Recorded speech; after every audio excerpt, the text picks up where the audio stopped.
प्यारे विद्यार्थियों, आज विलयन से संबंधित 12वां लेक्चर 12 आप लोगों का इंतजार कर रहा है।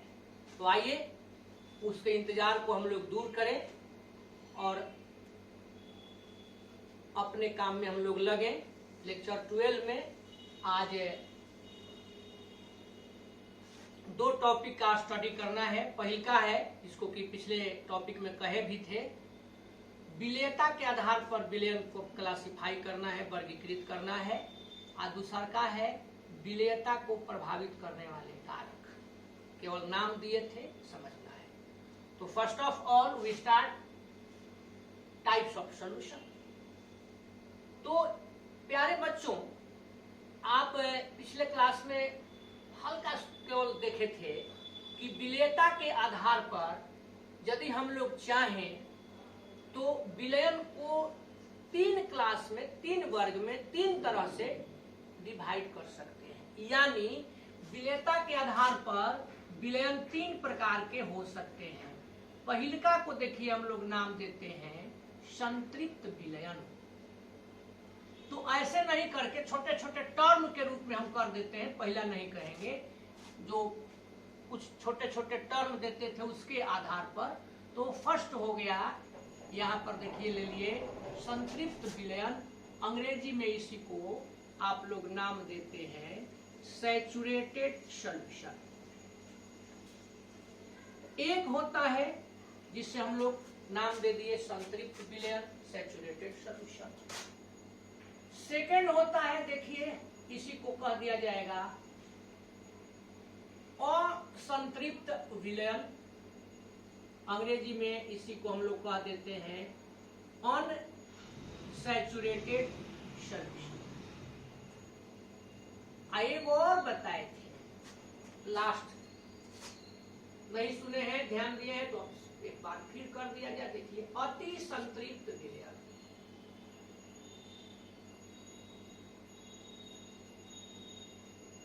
Super saturated solution. यहां पर इसको हम लोग नाम इसका दे दिए सुपर सैचुरेटेड सॉल्यूशन। यानी यह 3 भागों में बांट दिया गया। अब कहेंगे किसको? बहुत आसान है, हल्का ध्यान देना है। जैसे आप कोई बर्तन लेते हैं, ध्यान दीजिए,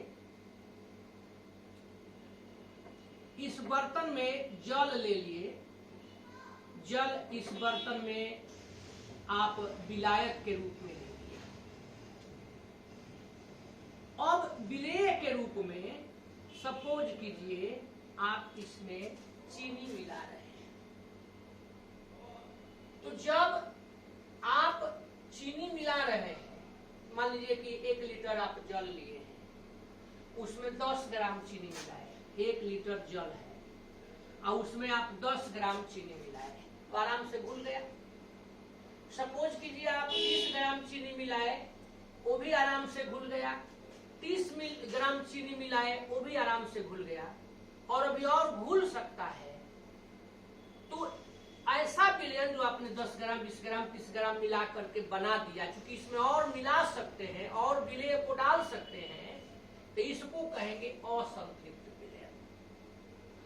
और मान लीजिए आप इसमें इतना चीनी मिला दिए कि उसके बाद थोड़ा सा भी चीनी की अल्प मात्रा भी यह घुल नहीं सके इसमें, या घुला नहीं सके, तो जब अधिक विलेय को नहीं घोला जा सके, नहीं मिलाया जा सके, एकदम कंप्लीटली हो गया, कंप्लीट हो गया, फिल्ड हो गया, भर गया, तो उसको कहा जाएगा संतृप्त।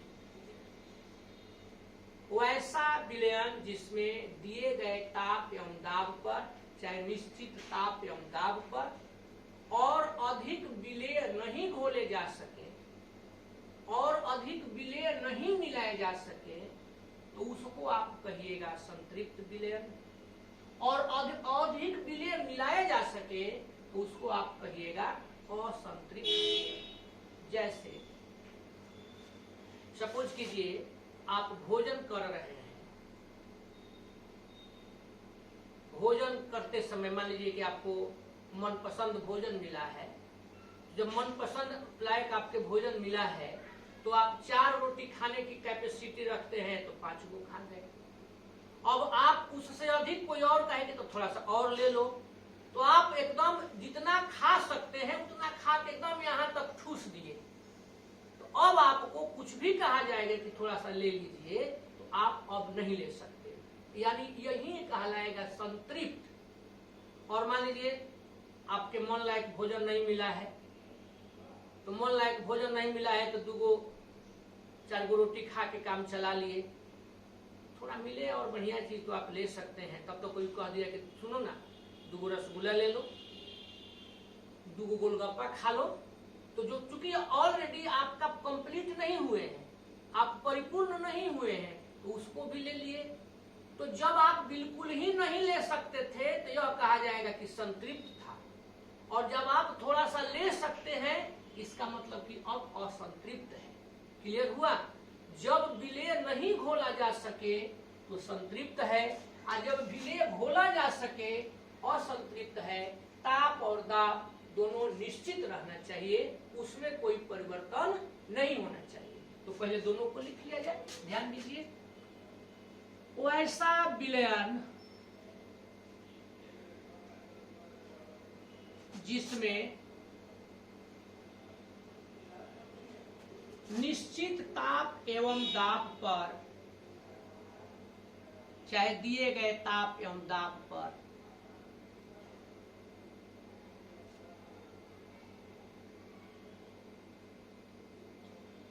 और अधिक विलेय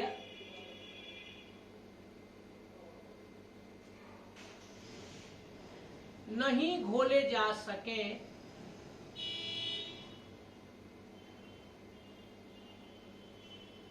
उसे संतृप्त विलयन कहते हैं।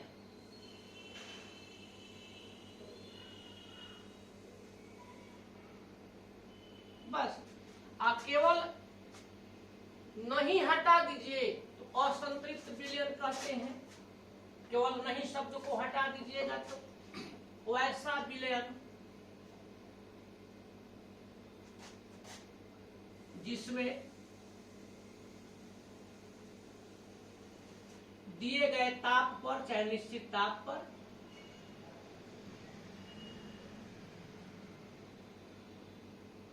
और अधिक विलेय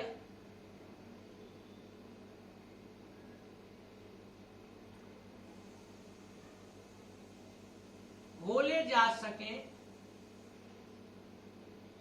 उसे संतृप्त में आप केवल अ जोड़ दीजिए, असंतृप्त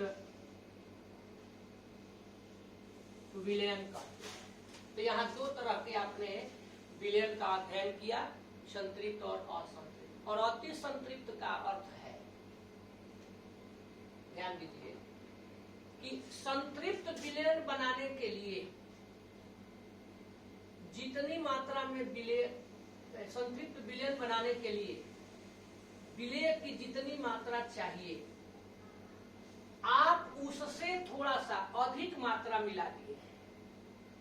तो जब अतिरिक्त मात्रा को आप मिला दिए हैं तो उस विलयन को अति संतृप्त विलयन कहा जाएगा। यानी वैसा विलयन जिसमें निश्चित ताप पर विलेय की मात्रा विलयन को संतृप्त करने के लिए विलेय की मात्रा से अधिक घुली हुई हो, तो उस विलयन को अति संतृप्त विलयन कहें। क्लियर हुआ? वैसा विलयन जिसमें निश्चित ताप पर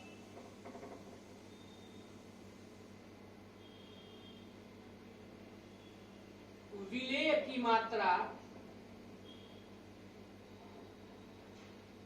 चाहे विलेय की अतिरिक्त मात्रा,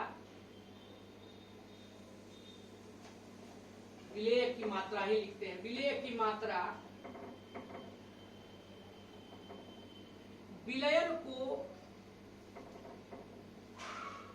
संतृप्त करने के लिए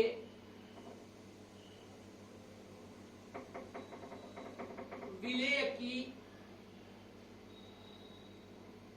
आवश्यक मात्रा से, चाहे विलेय की मात्रा से अधिक घुली हो,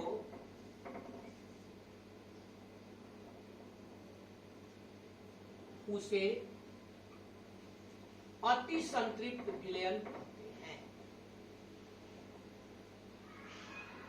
तो यहां आप देखिए कि यदि विलायक में विलेय को बार बार मिलाते चले जाइए तो जो सॉल्यूशन प्राप्त होगा, जो विलयन प्राप्त होगा वह असंतृप्त होगा। जब आप बिल्कुल ही और अधिक विलेय नहीं मिला सके तो संतृप्त होगा, और जब विलेय की कुछ मात्रा एक्स्ट्रा मिली हुई है, अतिरिक्त उसमें कुछ एक्स्ट्रा डाल दिए, तो उसको क्या कहेगा, अति संतृप्त। तो तीन प्रकार से इसको हम लोग तीन वर्गों में बांटे। तो पहला टॉपिक ये था कि विलयन के कितने प्रकार हैं। ये कुछ छोटे छोटे टॉपिक थे, टर्म थे, जिसको जानना हम लोगों के लिए आवश्यक था। मेन अगर हम लोग अपने सिलेबस की बात करें तो आपको देखना है कि विलेयता क्या है, जो कि ऑलरेडी देख चुके हैं। उसके बाद का टॉपिक है विलेयता कितने प्रकार की होती है, भी कंप्लीट कर चुके हैं। अब लेकर के चलना है विलेयता को प्रभावित करने वाले कारक। तो अब हम लोग विलेयता को प्रभावित करने वाले जो भी कारक हैं उनका स्टडी करेंगे। एकदम इंपॉर्टेंट, एकदम इजी, थोड़ा सा ध्यान आप दे दें तो इसको आसानी से समझ सकते हैं, कंप्लीट कर सकते हैं। न्यू टॉपिक की शुरुआत, विलेयता को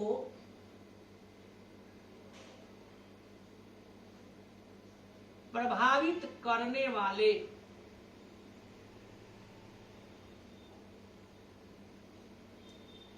कारक। तो ध्यान दीजिए, थोड़ा बहुत तो हम लोग लिखबे किए थे। विलेयता को प्रभावित करने वाले तीन कारक मुख्य हैं। पहला है विलेय और विलायक की प्रकृति, याद है ना, विलेय और विलायक का नेचर, विलेय और विलायक का स्वभाव। तो देखिए, स्वभाव पर ही, प्रकृति पर ही, नेचर पर ही कोई भी वर्क डिपेंड करता है। केवल विलेयता ही नहीं, कुछ भी आप करते हैं, कोई काम भी करते हैं, तो उसमें जो लोग संलग्न है उनके नेचर पर होता है। अब मान लीजिए आप दो आदमी मिल करके कोई काम करते हैं। दो आदमी मिल करके काम करते हैं, एक आदमी की प्रवृत्ति है कि काम को खूब तेज करने का नेचर रखता है, दूसरा का काम को धीरे धीरे करने का नेचर रखता है, तो वह काम बहुत ज्यादा तेज नहीं हो पाएगा। हाँ, अगर यदि दोनों ही फास्टर है, दोनों ही तीव्र गति से काम करते हैं तो काम जल्दी होगा, या दोनों ही मंद गति से काम करते हैं तो मंद होगा। लेकिन एक तेज है और एक मंद गति से काम करता है तो वह न बहुत ज्यादा तेज होगा न बहुत ज्यादा मंद होगा। सेम चीज है।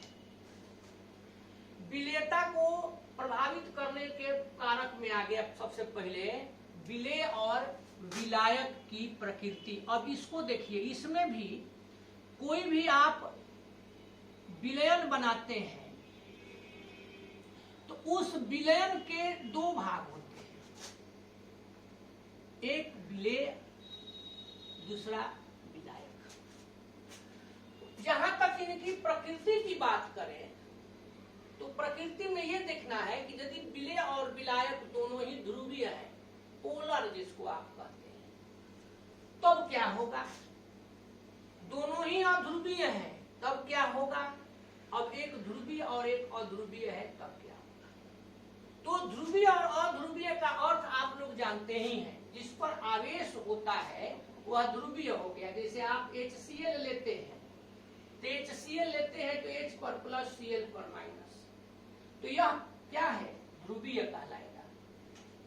यहाँ पर आप इसको ध्रुवीय कहिएगा। लेकिन यही बहुत सारा पदार्थ है, जैसे आप बेंजीन लेते हैं, आप नेफ्थलीन लेते हैं, आप केवल O2 ऑक्सीजन लेते हैं, आप I2 आयोडीन लेते हैं, ये सब क्या हो जाते हैं? अध्रुवीय। तो विलेय और विलायक के यहाँ पर ध्रुवीय और अध्रुवीय प्रकृति को देखना है, पोलर और नॉन पोलर नेचर को देखना है। तो इसमें हमारे साइंटिस्ट लोगों ने बताया कि अगर विलेय और विलायक दोनों की प्रकृति सेम हो तो सेम प्रकृति होने पर वे एक दूसरे में सलूबुल होते हैं, घुलनशील होते हैं, घुल सकते हैं, यानी समान समान को घोलता है। यहां पर यही हम लोग कहेंगे समान समान को घोलता है, यानी इक्वल एक दूसरे को।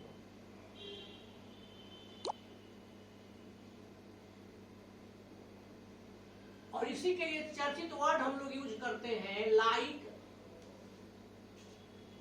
डिजॉल्व्स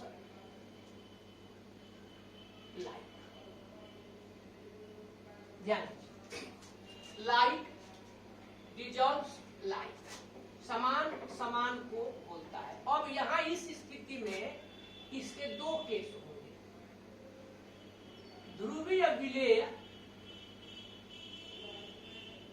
ध्रुवीय को आप लोग जानते ही हैं, पोलर कहते हैं। जो भी पोलर सॉल्यूट होगा, ध्रुवीय विलेय ध्रुवीय विलायक में घुलता है।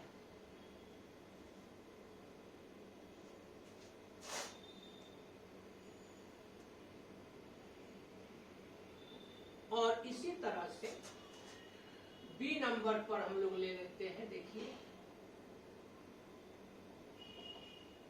अध्रुवीय, अंग्रेजी में इसको नॉन पोलर कह दीजिए। अध्रुवीय विलेय अगर आप लेते हैं तो वह अध्रुवीय विलायक में घुल जाता है।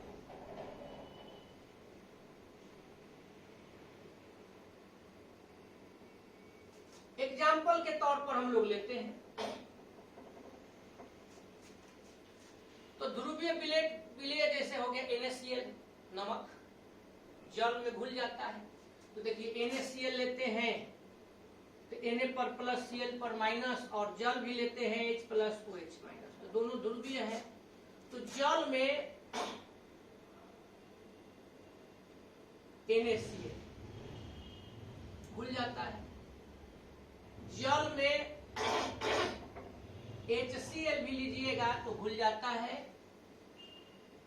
जल में आप अल्कोहल को मिलाइएगा तो वह भी घुल जाता है। ये सभी इस आधार पर हम लोग देख लिए। और इसी प्रकार से अध्रुवीय विलेय भी अध्रुवीय विलायक में घुल जाता है। अब जैसे यहां पर आप लेते हैं टॉलुइन, ले लीजिए, टॉलुइन में बेंजीन घुल जाता है। इसी तरह से आगे बढ़ते हैं, बेंजीन में नेफ्थलीन घुल जाता है,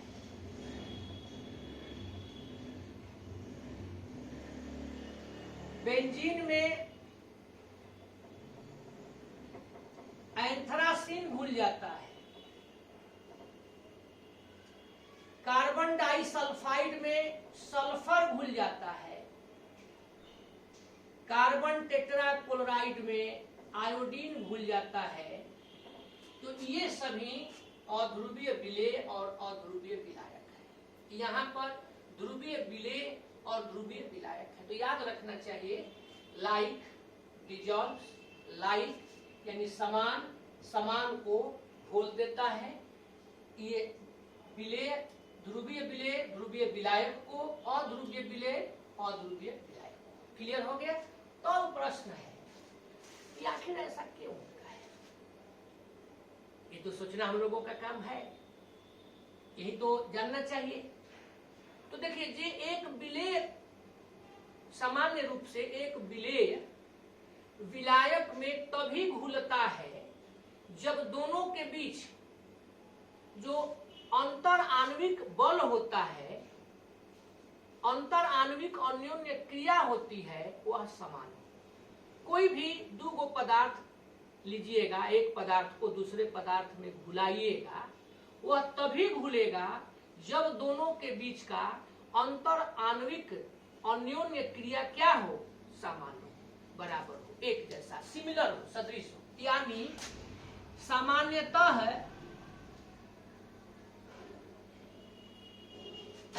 कोई विलेय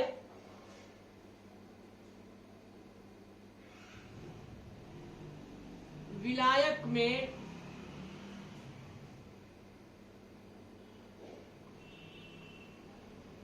तभी घुलता है जब दोनों के बीच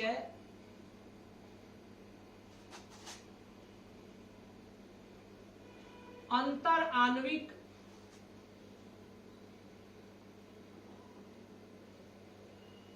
अन्योन्य क्रियाएं समान। अर्थात इस आधार पर हम लोग कह सकते हैं कि समान समान को घोलता है, लाइट डिजॉल्व्स लाइट। ये एक हो गया विलेय और विलायक की प्रकृति।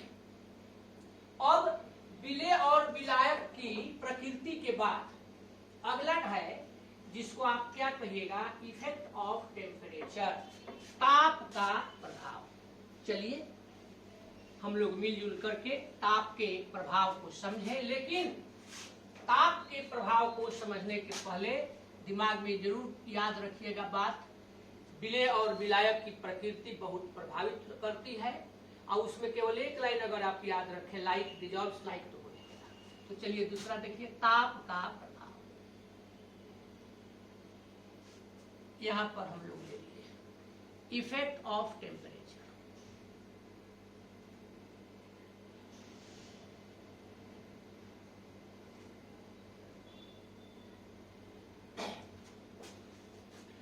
ताप के प्रभाव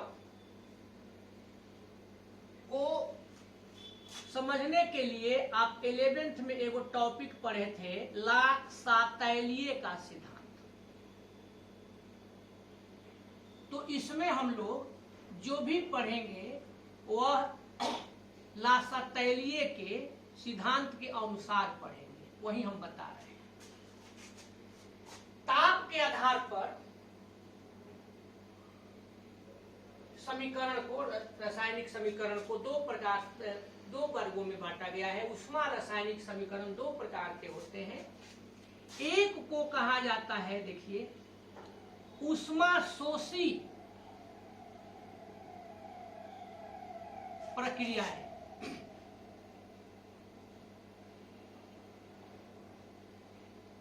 अंग्रेजी में इसको कहते हैं एंडोथर्मिक। और दूसरा हो जाता है, इसको आप कहते हैं ऊष्माक्षेपी प्रक्रिया।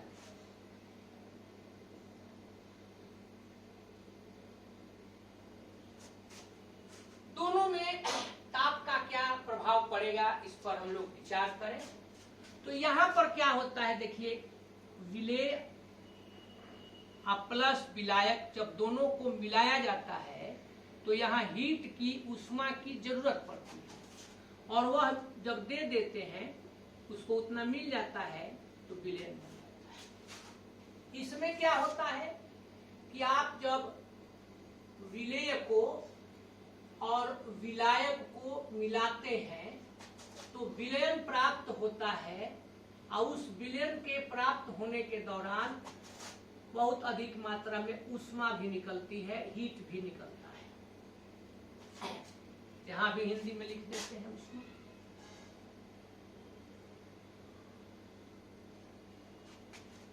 इस प्रकार से यदि विलेय या विलायक को मिला करके विलयन को प्राप्त करने में ऊष्मा की जरूरत हो तो ऊष्मा शोषित कर लिया, या ऊष्मा का त्याग। मान लीजिए विलेय जो आपने लिया है उसके पास 10 किलो जूल पर मोल उसका ऊर्जा है, विलायक की ऊर्जा 15 किलो जूल पर मोल है, और जो आपने विलयन प्राप्त किया है उसको 50 केजी पर मोल होना चाहिए। तो अब ऐसी स्थिति में देखिए ये 10 और 15 को आप जोड़ते हैं तो दोनों को मिलाएंगे तो 25 किलो जूल पर मोल हो रहा है। तो इस रिएक्शन में, इस अभिक्रिया में, इस प्रक्रिया में यहाँ पर 25 किलो जूल हो रहा है, 50 की जरूरत है, तो यह आप ऊष्मा अलग से 25 किलो जूल लीजिएगा। कहां से लीजिएगा? इन्वायरमेंट से लीजिएगा। तो यहां पर चूंकि आप ऊष्मा को ग्रहण कर रहे हैं तो इसलिए ताप बढ़ता है,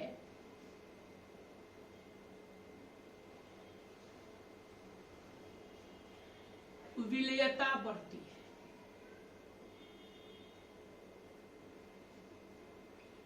और ताप घटने पर विलेयता घटती है। यदि ताप को आप घटा दीजिए तो विलेयता भी घट जाएगी। क्यों? क्योंकि अभिक्रिया को पूर्ण होने में, विलयन को प्राप्त होने में ऊष्मा की आवश्यकता होती है। इसलिए अब चलिए यही चीज यहां पर हम लोग ले लें। सपोज कीजिए विलेय 10 किलो जूल ऊष्मा पर मोल चाहिए, इसका एनर्जी है, इसका 15 किलो जूल पर मोल है, और जो आपने विलयन प्राप्त किया है वह 20 किलो जूल पर मोल है उसकी ऊर्जा। ये विलायक और विलेय का 15, 10, 25 हो जा रहा है और वहां पर केवल 20 हो जा रहा है। तो जो 5 किलो जूल पर मोल ऊर्जा है वह क्या होगी? बाहर निकलेगी।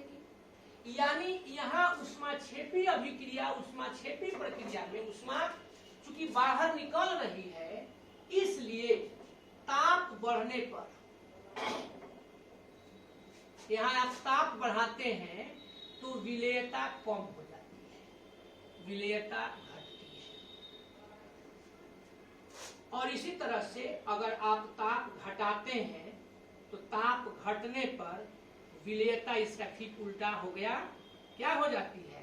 बढ़ जाती है। ताप घटाने पर विलेयता बढ़ती है। तो ये इफेक्ट ऑफ टेम्परेचर हो गया, इसको बराबर दिमाग में रखना चाहिए। अब लेकर के चलेंगे, तीसरा है इफेक्ट ऑफ प्रेशर, दाब का प्रभाव। तो पहले इसको कंप्लीट कीजिए तब चलते हैं आगे। चले आगे। तो थर्ड नंबर पर क्या रह गया है आप लोग बताइए।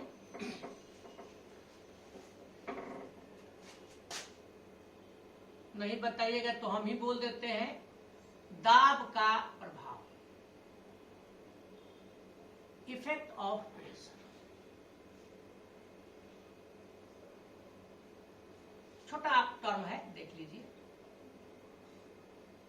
दाब का प्रभाव। तो देखिए अब इसको दो वर्गों में बांट करके हम चलेंगे। एक है कि यदि विलेय ठोस या द्रव हो तो उस पर दाब का क्या प्रभाव होगा, और यदि विलेय गैसीय हो तो क्या होगा।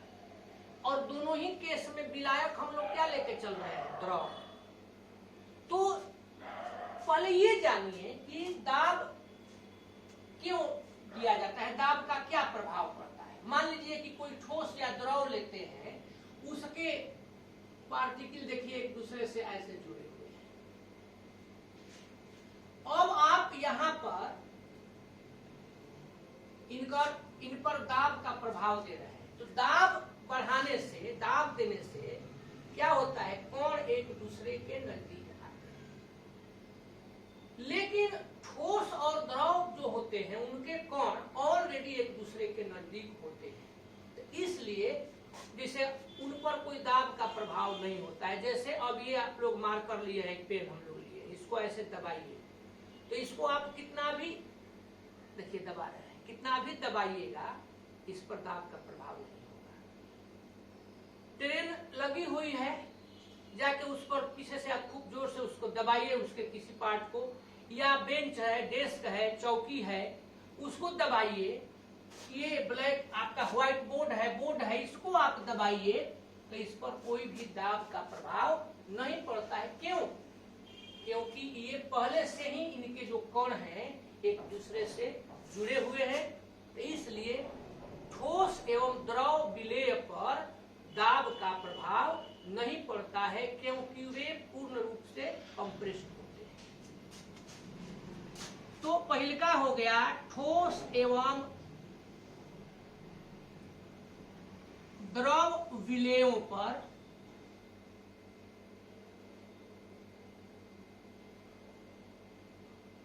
दाब का प्रभाव। तो इन पर कोई प्रभाव नहीं होता, कोई प्रभाव नहीं, क्योंकि ये ऑलरेडी शुरू से ही, पहले से ही इन पर ये कंप्रेस्ड होते हैं। इन पर कोई दाब का इसी कारण प्रभाव नहीं पड़ता। अब लेकर के चलते हैं कि यदि विलेय गैसीय होता,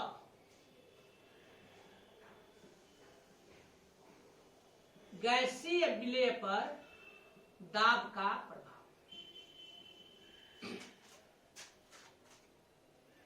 तो किसी भी गैस की किसी पार्टिकुलर विशेष अलग अलग द्रव के लिए विलेयता अलग अलग होती है।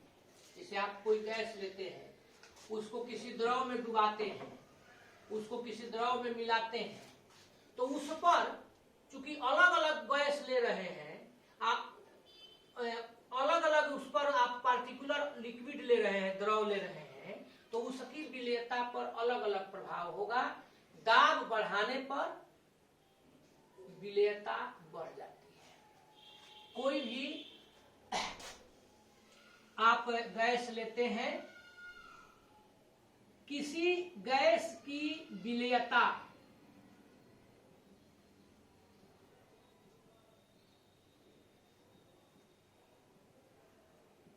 किसी विशेष द्रव में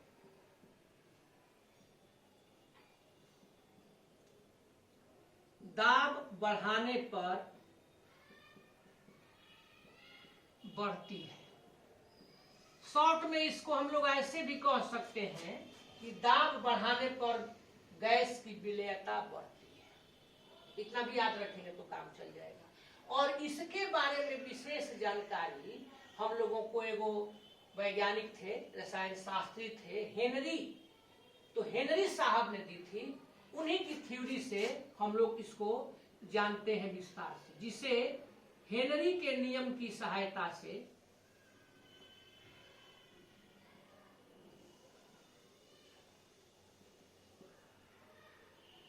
आसानी से समझा जा सकता है।